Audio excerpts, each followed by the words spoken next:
Good evening, students. So, this is our lecture number 85 on the Code of Criminal Procedure 1973 and the भारतीय नागरिक सुरक्षा संहिता 2023. तो अपने इस लेक्चर में हम लोग अपने डिस्कशन को शुरू करेंगे विद सेक्शन 96 और उसको कंक्लूड करेंगे सेक्शन 101 के साथ. ठीक है, आपको पुरानी डिस्कशन याद है ना, जो हमने 94 और 95 के अंदर की थी. ठीक है, तो 94 और 95 के अंदर हमने ये देखा था कि किसी डॉक्यूमेंट की अगर आवश्यकता है during the course of inquiry, investigation, trial और अदर प्रोसीडिंग, तो 94 और 95 प्रोसीजर बताता है कि कैसे आप उस डॉक्यूमेंट को समन कर सकते हो. क्लियर आपको ये चीज? अब 96 जो है it relates to search warrants. ठीक है, अब जैसे किसी इंसान का जब हम लोगों ने अरेस्ट नहीं पढ़ा था, जब हमने अरेस्ट का चैप्टर किया था, तो वहां पर हमने प्रोसीजर समझा था कि किसी इंसान को अगर ढूंढना है, किसी इंसान की अगर सर्च करनी है, तो आपको क्या प्रोसीजर अडॉप्ट करना पड़ेगा. अब यहां पर सेक्शन 96 में यह बताया गया है कि अगर कोई डॉक्यूमेंट है, कोई चीज है, ठीक है, उसकी हमें डिस्कवरी करनी है, तो फॉर दैट पर्पज सर्च का प्रोसीजर क्या होगा. Is that clear? चलिए ठीक है. अब सेक्शन 96 को हम लोग पढ़ते हैं विद सेक्शन 185, जिसको मैंने आपको पहले पढ़ाया हुआ है, बट स्टिल मैं दोबारा एक बार पढ़ा दूंगा. ठीक है, तो एक बार 96 देख लेते हैं. सर्च वारंट्स,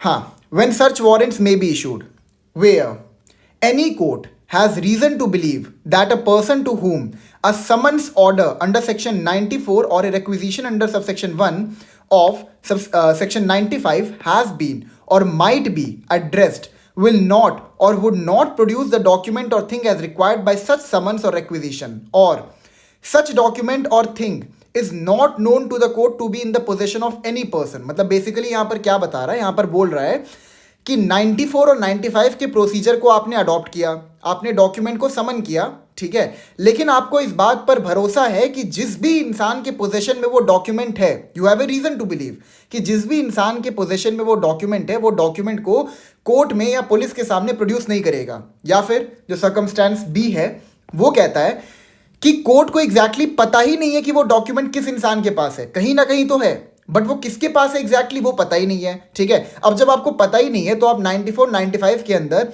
किसी को समन कैसे भेजोगे कि आप वो डॉक्यूमेंट प्रोड्यूस करो जब आपको पता ही नहीं कि वो डॉक्यूमेंट किस इंसान के पोजेशन में है. Clause C, the court considers that the purposes of any inquiry, trial or other proceeding under this Samhita will be served by a general search or inspection. अब कोर्ट को ये लगता है कि यहां पर इस डॉक्यूमेंट को खोजने की आवश्यकता है. ठीक है, इट में issue a search warrant and the person to whom such warrant is directed may search or inspect in accordance therewith and the provisions hereinafter contained. ठीक है, तो बेसिकली यहां पर क्या कहता है, इन तीनों सिचुएशंस को आप लोग याद रखिएगा कि किसी डॉक्यूमेंट के सर्च के लिए कोर्ट वारंट कब इशू कर सकता है. पहला सिचुएशन ये है कि कोर्ट को लगता है कि जिस इंसान के पोजीशन में वो डॉक्यूमेंट है, वो इंसान उस डॉक्यूमेंट को प्रोड्यूस नहीं करेगा. क्लॉज बी ये कहता है कि कोर्ट को एग्जैक्टली पता ही नहीं है कि वो डॉक्यूमेंट किस इंसान के पोजीशन में है. या फिर सी ये कहता है कि उस पर्टिकुलर सामान को ढूंढने के लिए एक जनरल सर्च करने की आवश्यकता है, जनरल सर्च या फिर इंस्पेक्शन. तो इन सिचुएशंस में कोर्ट के पास ये अथॉरिटी है कि वो किसी डॉक्यूमेंट के सर्च के लिए भी वारंट इशू कर सकते हैं. ठीक है, तो अगर आपसे कोई पूछे प्रीलिम्स में, कोई नहीं मतलब अगर आपसे एग्जामिनेशन पूछे प्रीलिम्स में कि डॉक्यूमेंट के रिगार्डिंग सर्च वारंट किस सेक्शन के अंदर इशू किया जाता है अंडर बीएनएसएस, तो you will write section 96. Clause 2 पे आते हैं. द कोर्ट में if it thinks fit specify in the warrant the particular place or part thereof to which only the search or inspection shall extend, and the person charged with the execution of such warrant shall then search or inspect only the place or part so specified. अब suppose A है, ठीक है, court को ऐसा लगता है कि शायद से A के पोजेशन में वो डॉक्यूमेंट या वो चीज हो सकती है जिसको कोर्ट को समन करना है. ठीक है, अब A की ना बहुत सारी प्रॉपर्टीज हैं. सपोज उसकी प्रॉपर्टी है B, C एंड D. ठीक है, अब यहां पर कोर्ट अगर चाहे तो ये ऑर्डर दे सकती है सर्च वारंट के अंदर कि जो इसकी property B, C and D है, तीनों को सर्च करो और ढूंढो वो डॉक्यूमेंट कौन से प्रॉपर्टी में है. ठीक है, या फिर कोर्ट ये भी ऑर्डर कर सकती है कि किसी स्पेसिफिक प्लेस पर ही जाकर आप सर्च कंडक्ट करिए. ठीक है, मतलब कोर्ट ने कह दिया कि आप प्रॉपर्टी सी में ही फिर सर्च कंडक्ट करेंगे. अगर ये डायरेक्शन दिया गया है कि आप सिर्फ प्रॉपर्टी सी में ही सर्च कंडक्ट करेंगे, तो जिस इंसान को वारंट डायरेक्ट किया गया है कि आप जाइए ढूंढिए सामान को, वो प्रॉपर्टी बी या फिर डी में सर्च कंडक्ट नहीं कर सकता। Is that clear? Nothing, it's a saving clause, contained in this section shall authorize any magistrate other than a district magistrate or chief judicial magistrate to grant a warrant to search for a document, parcel or other thing in the custody of the postal authority। वही जो rule हमने 95 के अंदर पढ़ा था, ठीक है, यही रूल यहां पर भी अप्लाई हो रहा है कि अगर आपको कोई डॉक्यूमेंट है, ठीक है, जिसकी तलाश करनी है and that document is in the position of the postal authority, तो यहां पर अगर सर्च वारंट इशू करना है तो सर्च वारंट कौन इशू कर सकता है? District magistrate, chief judicial magistrate, ठीक है, हां ठीक है, सिर्फ ये दोनों अथॉरिटीज हैं जो कि सर्च वारंट इशू कर सकती हैं अगर वो डॉक्यूमेंट जो है वो पोस्टल अथॉरिटी के पोजीशन में है। Is that clear? ठीक है, इसमें कुछ इतना डाउट नहीं रहा होगा आपको। 97 पे आते हैं। If a district magistrate, sub divisional magistrate और magistrate of the first class upon information and after such inquiry as he thinks necessary, I'm so sorry, एक मिनट, 96 के बाद मुझे 185 आपको पढ़ाना था, एक बार 185 पहले देख लेते हैं फिर 97 पे एंटर करेंगे। देखिए 96 के अंदर सर्च वारंट को इशू कर दिया गया है टू अ, मतलब probably it will be directed towards a police officer या फिर इन्वेस्टिगेटिंग ऑफिसर कह दीजिए, पुलिस ऑफिसर कह दीजिए, who is conducting the investigation, ठीक है।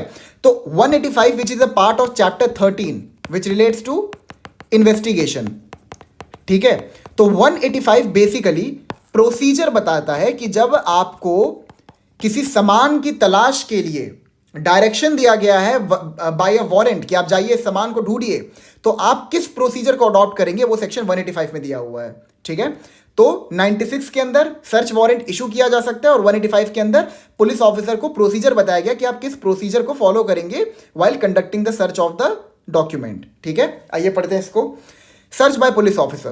Whenever an officer in charge of a police station or a police officer making an investigation, कौन कौन है यहाँ पर? Officer in charge the police station और a police officer making an investigation. अगर आपको याद हो, जब मैंने आपको सेक्शन 176 पढ़ाया था तो वहां पर क्या बताया था आपको? प्रोसीजर क्या होता है? प्रोसीजर फॉर इन्वेस्टिगेशन, कि जो officer incharge of the police station है, अगर उसको कोई एफआईआर या एनसीआर मिली है तो वो या तो खुद उसका इन्वेस्टिगेशन करेगा या फिर वो किसी सबऑर्डिनेट ऑफिसर को अपॉइंट कर सकता है for the purpose of investigation, ठीक है।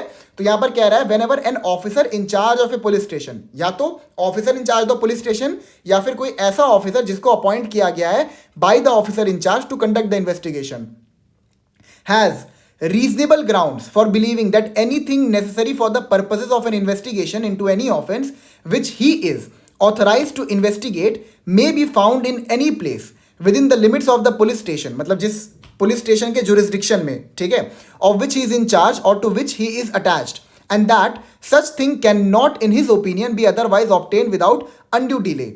Such officer may, after recording in writing the grounds of his belief in the case diary and specifying in such writing so far as possible the thing for which search is to be made, ठीक है, the thing for which search is to be made, search or cause search to be made for such thing in any place within the limits of such station। मतलब basically officer incharge of police station या फिर कोई और subordinate officer जिसको authorise किया गया है to conduct the investigation, वो किसी भी सामान की तलाश कर सकते हैं जो उनके ज्यूरिसडिक्शन में। बस इतना इसमें आपको ध्यान रखना है। क्लॉज 2 पे आते हैं।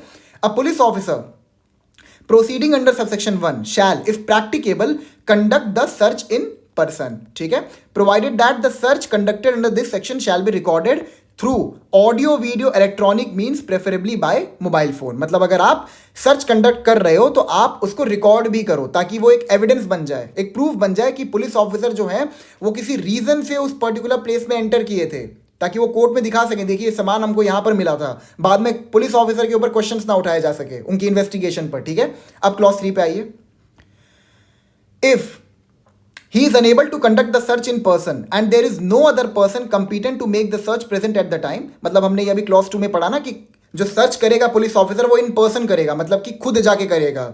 He may, after recording in writing his reasons for so doing, require any officer subordinate to him to make the search, and he shall deliver to such subordinate officer an order in writing specifying the place to be searched and so far as possible the thing for which search is to be made, and such subordinate officer may thereupon search for such thing in such place। Basically अगर in person search conduct नहीं किया जा सकता है by the investigating officer या फिर officer incharge the police station, तो उनको हमने एक डिस्क्रिशन ये दिया है यहाँ पर कि वो किसी सबऑर्डिनेट ऑफिसर को अपॉइंट कर सकते हैं जो उनसे सबऑर्डिनेट हो, जो उनके बिहाफ में जाकर सर्च कर सकते हैं उस पर्टिकुलर प्लेस को। लेकिन यहाँ पर जो रिक्विजिट है वो ये है कि आपको एक स्पीकिंग ऑर्डर देना है in this behalf, and you also have to show कि एग्जैक्टली किस सामान को ढूंढना है और किस जगह पे ढूंढना है। Is that clear? Subsection 4.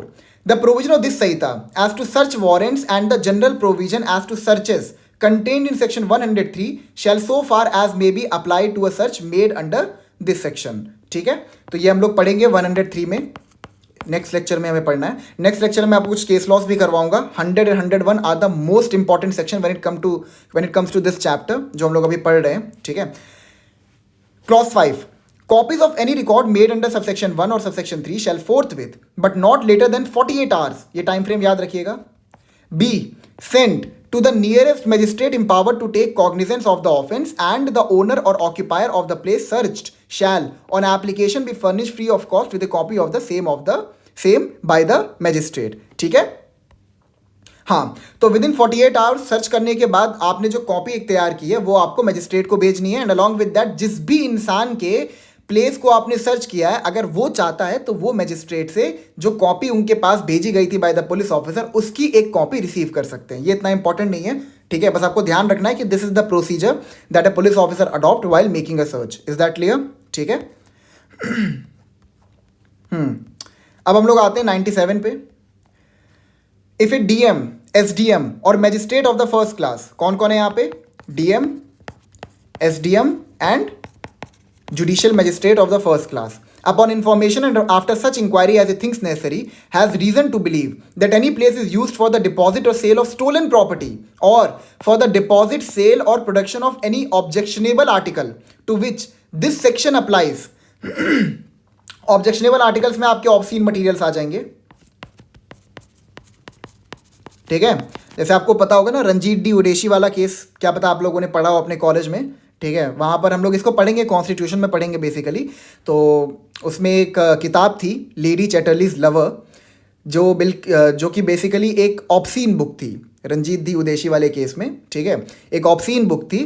तो ऐसी किताबों को हम लोग बेसिकली ऑब्जेक्शनेबल आर्टिकल कहते हैं। ठीक है, to which this section applies.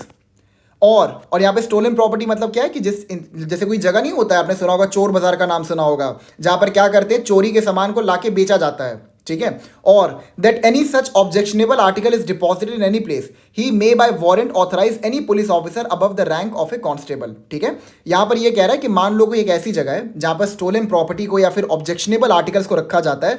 जैसे फॉर एग्जांपल मान लीजिए कोई इंसान चाइल्ड पॉर्न रखता हो, ठीक है, या फिर वो ऑब्सीन मटेरियल्स रखता हो, ऐसी कुछ सामान अगर वो रखता हो, तो वहां पर अगर कोर्ट को ये रीजन टू बिलीव है, मतलब यहाँ पर जो ये अथॉरिटीज हैं इनके पास एक रीजन है कि यहाँ पर या तो कोई स्टोलन प्रॉपर्टी है या तो ऑब्जेक्शनेबल मटेरियल है, तो वो वारंट इशू कर सकते हैं उस पर्टिकुलर प्लेस के सर्च के रिगार्डिंग। ठीक है, अब देखिए यहाँ पे आगे क्या होगा। To enter with such assistance as may be required such place to search the same in the manner specified in the warrant, ये सब हमने समझ लिया था। To take possession of any property or article therein found which he reasonably suspects to be stolen property or objectionable article to which this section applies। ठीक है, जैसे अगर आपको सामान मिलता है उस जगह पर जो कि ऑब्सीन है, ऑब्जेक्शनेबल है या फिर स्टोलन है, तो उसको आप तुरंत अपनी पोजेशन में ले सकते हैं। To convey such property or article before a magistrate or to guard the same on the spot until the offender is taken before a magistrate or otherwise to dispose of it in some place of safety। तो आपकी जो पहली जो responsibility बनेगी वो ये बनेगी कि आप उस प्रॉपर्टी को, जो भी ऑब्जेक्शनल मटेरियल या फिर स्टोलन प्रॉपर्टी आपने रिसीव की है सर्च करने के बाद, उसको आप मजिस्ट्रेट के पास फॉरवर्ड कर दोगे। ठीक है, या फिर और to guard the same on the spot until the offender is taken before a magistrate, या फिर उस प्रॉपर्टी को आप अपनी गार्ड में रखोगे, अपनी पोजीशन में रखोगे जब तक कि जो ऑफेंडर है उसको मजिस्ट्रेट के पास ना लेके जाया जाए, और otherwise to dispose of it in some place of safety. या फिर अगर मान लो कोई ऐसा, मान लीजिए वो होता है ना जैसे कुछ रील्स वगैरह होती हैं, ठीक है, जिसको अगर आप ओपन स्पेस में रखो तो वो खराब हो जाती हैं, तो उसको मतलब किसी ऐसी जगह पे आप भेज दीजिए जहां पर वो खराब ना हो, जिसको आप बाद में एक एज एन एविडेंस यूज कर सकें। ठीक है, E to take into custody and carry before a magistrate every person found in such place who appears to have been privy to the deposit, sale और production sale or production of any such property or article knowing or having reasonable cause to suspect it to be stolen property or as the case may be objectionable article to which this section applies. Basically यहाँ पर उस situation की बात कर रहा है कि जो भी लोग आपको मिलेंगे उस जगह पर, ठीक है, उन सबको आपको गिरफ्तार करना है, अरेस्ट करना है, and you have to take those people before the magistrate. Not very relevant actually, ठीक है। ये देख लीजिए, the objectionable articles to which this section applies are counterfeit coins, ठीक है, जो नकली सिक्के बनाए जाते हैं, pieces of metal made in contravention of the Coinage Act 2011 or brought into India in contravention of any notification for the time being in force issued under section 11 of the Customs Act 1962, ठीक है। ये बस prelims के हिसाब से थोड़ी बहुत important है। Counterfeit currency notes, counterfeit stamps, forged documents, false seals, obscene objects refer to in section 294 of the Bharatiya Nyaya संहिता 2023, ठीक है, वही जो मैंने ऑब्सिनिटी वाला आपको बताया। इंस्ट्रूमेंट्स और materials used for the production of any of the articles mention in clause A to F। मतलब आपको सिर्फ इन सामानों को जब्त नहीं करना है, मतलब आपको पता होगा काउंटर फीटिंग करने के लिए एक मशीन आती है, कॉइन्स को भी बनाने के लिए एक मशीन आती है, तो आपको सिर्फ कॉइन्स को जब्त नहीं करना है, आपको उस मशीन को भी जब्त करना है जिसके थ्रू ये सारे ऑब्जेक्शनेबल आर्टिकल्स का प्रोडक्शन हो रहा है। Is that clear? ठीक है, मतलब मान लो कोई प्रिंटिंग मशीन है जिससे किसी ऑब्सीन बुक के प्रिंट्स निकाले जा रहे हैं, तो उस मशीन को भी आपको जब्त कर लेना है। This is what the clause ji is saying, ठीक है। हाँ, अब एक चीज आप लोग समझ लीजिए, मतलब मैं आपको पढ़ाऊंगा नहीं, बस बता दे रहा हूं। अब 97 में आपने ये चीज देखा होगा कि यहाँ पर डायरेक्शन पुलिस ऑफिसर को ये दिया है कि सामान मिलते ही आप सबसे पहले सामान को मजिस्ट्रेट के पास लेके जाइए, ठीक है। इस सेक्शन को मैं आपको सजेस्ट करूंगा, खुद पढ़ लीजिएगा, ठीक है। सेक्शन 503 जो है ये उस सिचुएशन की बात करता है जहां पर पुलिस ऑफिसर किसी सामान को सीज करने के बाद उसको अपने पोजीशन में रख सके। It is not very relevant, that's why I am suggesting you कि इसको आप लोग खुद पढ़ लीजिएगा। देखिए मैं आपको एक बात बताता हूं, फिर से मैं बार बार रिपीट कर चुका हूं इस चीज को, कि सारी चीजें आपको पढ़नी नहीं है, ठीक है। मतलब मोर देन 500 सेक्शंस हैं BNSS के अंदर। मतलब अगर पूरा हम लोग कंपेयर करें जितने भी मतलब हमारे लॉ के सब्जेक्ट्स हैं जो जुडिशरी में पूछे जाते हैं, आपको लाइक नियर अबाउट 5000 सेक्शंस या 5000 आर्टिकल्स वगैरह तो पढ़ने ही पड़ेंगे, ठीक है।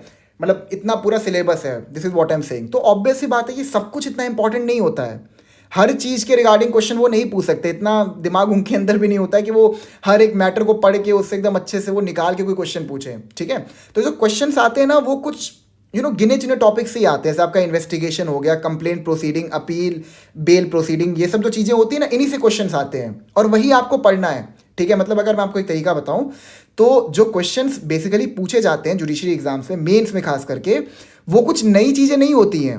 वो जो अभी आपके जो सुप्रीम कोर्ट के रीसेंट जजमेंट्स आते हैं ना, उसी को टू द पॉइंट उठा के वो रख देते हैं मेंस के एग्जाम में और वहीं से क्वेश्चन पूछ देते हैं। तो मैक्सिमम इश्यूज जो सुप्रीम कोर्ट के सामने आते हैं ना, वो बड़े मैटर से रिलेटेड होते हैं, बड़े सेक्शन से रिलेटेड होते हैं, ठीक है। इसीलिए मेरा सजेशन ये है, अगर आपको लग रहा हो कि मैं बहुत जल्दी इन सेक्शंस को कंप्लीट कर रहा हूं because they are not very relevant, कुछ सेक्शंस को छोड़ दिया जाए, कुछ छोटे मोटे सेक्शंस को, तो ये उतने रेलिवेंट है नहीं, ठीक है। तो होप सो आप मेरी बात को समझे होंगे। तो जिन सेक्शंस को मैंने आपको पढ़ाया है, जिन पे मैंने बहुत डिटेलिंग की है, उन सेक्शंस को आप अच्छे से पढ़िए, ठीक है। जिनको मैंने स्किप किया है एक बार उनको गो थ्रू कर लीजिए, ठीक है। लेकिन जिन पे मैंने आपको पूरा ध्यान दिलवाया, जैसे कि बेल हो गया, कंप्लेंट प्रोसीडिंग, कॉग्निजेंस, ठीक है, अरेस्ट वगैरह, इसको आप बहुत ध्यान से पढ़िएगा। Is that clear? ठीक है, चलो। तो 503 आप लोग पढ़ लीजिएगा कि अगर मान लीजिए पुलिस ऑफिसर किसी सामान को सीज करते हैं, ठीक है, सर्च करने के बाद, तो वो उसको अगर अपने पास रखने का ओपिनियन बनाते हैं तो उसके लिए क्या प्रोसीजर होगा, दैट इज अंडर सेक्शन 503। 98 पे आते हैं, वेयर ये क्या है, power to declare certain publications forfeited and to issue search warrants for same, where any newspaper और बुक और any document wherever printed appears to the state government to contain any matter the publication of which is punishable under section 152, 196, 197, 294, 295, 299 of the BNS 2023, the state government may by notification stating the grounds of its opinion declare every copy of the issue of the newspaper containing such matter and every copy of such book or other documents to be forfeited to government, and thereupon any police officer may seize the same wherever found in India, and any magistrate may by warrant authorize any police officer not below the rank of sub inspector to enter upon and search for the same in any premises where any copy of such issue or any such book or other document may be reasonably suspected to be, ठीक है। तो 98 basically उन situations की बात करता है जहां पर मान लो कोई न्यूज़पेपर है, कोई किताब है, कोई डॉक्यूमेंट है, ठीक है, वहां पर जो वो डॉक्यूमेंट या न्यूज़पेपर जो पब्लिश किया गया है उसमें कोई एक ऐसा मटेरियल डाला गया है which is a punishable offence, मतलब जिसका पब्लिकेशन करना he is a punishable offence under section 152, 196, 197, 294, 295 and 299 of the Bharatiya Nyaya संहिता। तो वहां पर जो स्टेट गवर्नमेंट होगी, जो कंसर्न स्टेट गवर्नमेंट होगी, वो डिक्लेयर कर सकती है कि जो ये पब्लिकेशन किया गया था दिस वाज रॉन्ग, ठीक है, और जिस जिस किताब या न्यूज़पेपर या डॉक्यूमेंट में इसको पब्लिश किया गया उसको फोरफिट किया जाए, उसको जब्त किया जाए। Is that clear? और इसमें साथ ही साथ ये भी बताया गया कि अगर मान लो कोई जगह है, ठीक है, वहां पर वो पब्लिश्ड आर्टिकल स्टोर करके रखे गए हैं, तो जो मजिस्ट्रेट हैं वो ऑर्डर दे सकते हैं पुलिस ऑफिसर को कि आप जाइए उस जगह की सर्च करिए और जो भी ये प्रोहिबिटेड डॉक्यूमेंट्स हैं जिनको फोरफिट करना है उनको जाके आप फोरफिट करिए। Is that clear? सबसेक्शन 2 पे आते हैं। In this section and in section 99 newspaper and book have the same meaning as in the press and registration of books act 1867, ठीक है, यहां पर आपको न्यूज़पेपर और बुक की जो डेफिनेशन है वो मिल जाएगी, not very relevant actually. Document includes any painting, drawing और फोटोग्राफ और अदर विजिबल रिप्रेजेंटेशन, ठीक है, ये आप बीएसए में भी पढ़ेंगे जब मैं आपको पढ़ाऊंगा भारतीय साक्ष्य अधिनियम, वहां पे डॉक्यूमेंट की एक काफ़ी हद तक एग्जॉस्टिव डेफिनेशन हमें मिल जाएगी, ठीक है, उसको भी आप रेफर कर सकते हैं।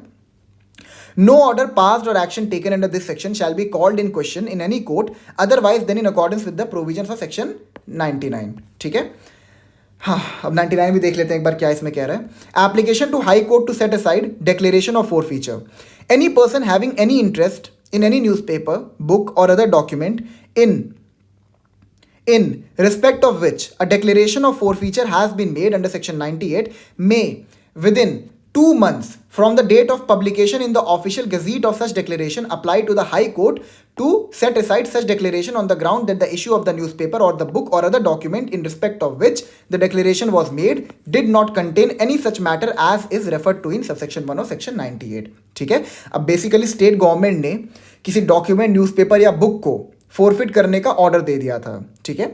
अब उस ऑर्डर के पास होने के बाद आपके पास 2 महीने हैं कि आप हाई कोर्ट को अप्रोच कर सकते हो और हाई कोर्ट को सेटिस्फाई कर सकते हो कि जो ये ऑर्डर पास किया गया ये सही नहीं है और इन किताबों में ऐसी कोई भी मटेरियल नहीं है जिसकी पब्लिकेशन एक ऑफेंस हो। Is that clear? सबसेक्शन 2 पे आते हैं। Every such application shall where the High Court consists of 3 or more judges be heard and determined by a special bench of the High Court composed of 3 judges, and where the High Court consists of less than 3 judges, such special bench shall be composed of all the judges of that High Court, ठीक है। Basically यहाँ पर ये कह रहा है कि अगर मान लो हाई कोर्ट में 3 से अधिक जजेस हैं तो इस मैटर को सुनने के लिए एक स्पेशल बेंच कॉन्स्टिट्यूट किया जाएगा 3 जज बेंच की, ठीक है। और अगर मान लो 3 से कम जज है, मान लो 2 ही जज है उस हाई कोर्ट में, तो वहां पर क्या किया जाएगा, वहां पर जो टोटल नंबर ऑफ जजेस हैं they will sit and decide this matter. Is that clear? Subsection 3. On the hearing of any such application with reference to any newspaper, any copy of such newspaper may be given in evidence in aid of the proof of the nature or tendency of the word, sign or visible representation contained in such newspaper in respect of which the declaration of forfeiture was made. मतलब जिस भी document को forfeit करने का order state government ने दिया है वो डॉक्यूमेंट आप कोर्ट में प्रोड्यूस कर सकते हो, कोर्ट को ये प्रूफ करने के लिए इस कि मतलब ये जो हमने पब्लिकेशन किया है इसको फोरफिट करने की कोई आवश्यकता नहीं है, ठीक है। 4 पे आते हैं। The high court shell, if it is not satisfied that the issue of the newspaper or the book or other document in respect of which the application has been made contained any such matter as is referred to in subsection 1 of section 98, set aside the declaration of forfeiture.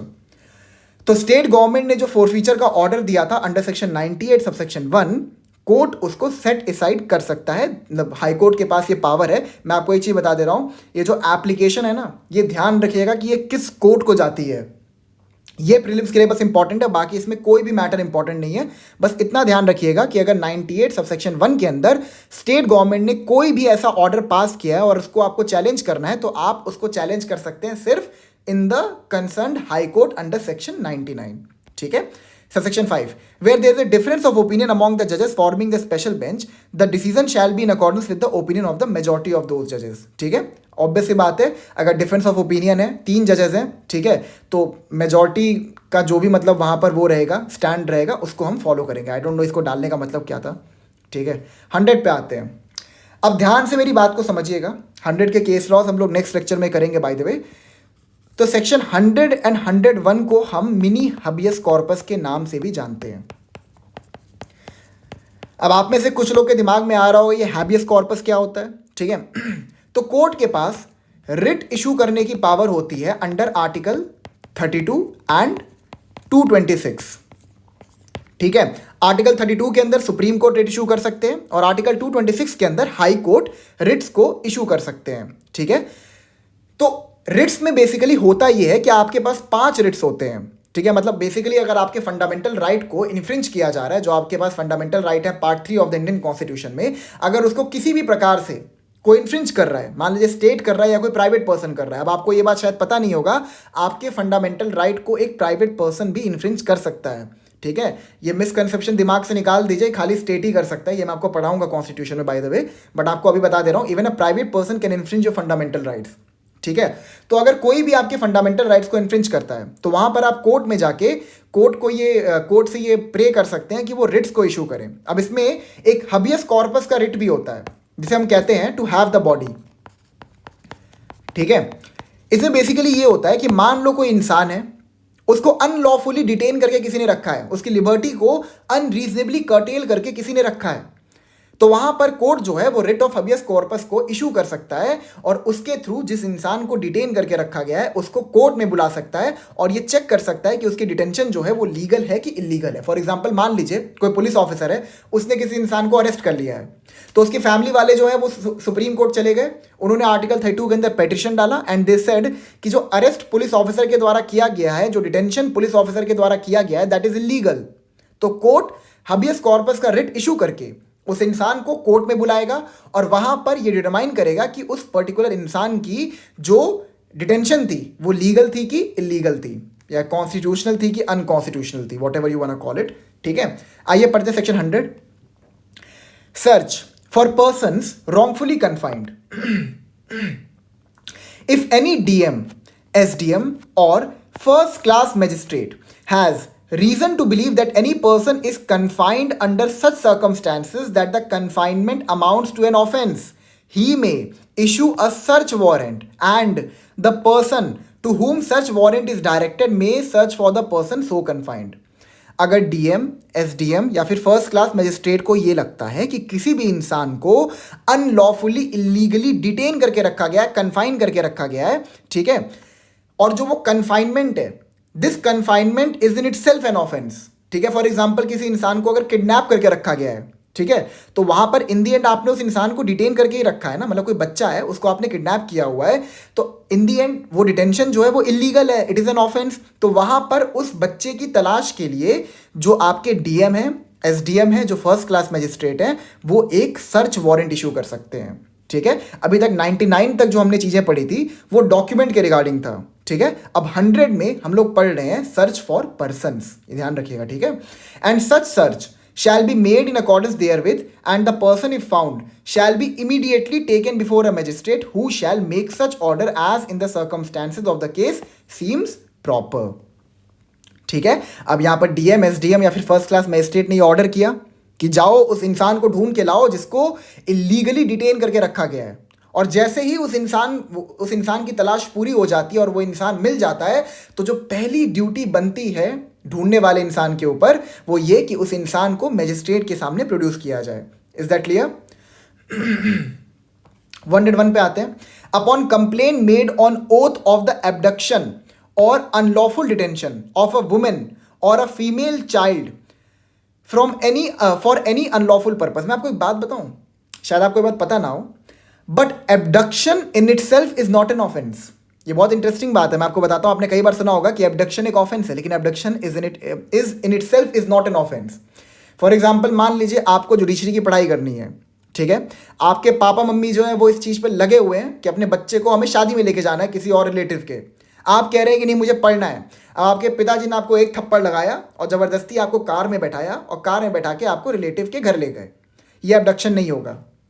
Abduction सिर्फ तभी होता है जब abduction किया जाए for any illegal या फिर unlawful purpose.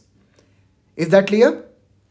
फिर से पढ़ते हैं। Upon complaint made on oath, ठीक है, upon complaint made on oath of the abduction or unlawful detention of a woman or a female child for any unlawful purpose, a district magistrate, sub-divisional magistrate or Magistrate of the first class may make an order for the immediate restoration of such woman to her liberty or of such female child to her parent, guardian or other person having the lawful charge of such child, and may compel compliance with such order using such force as may be necessary.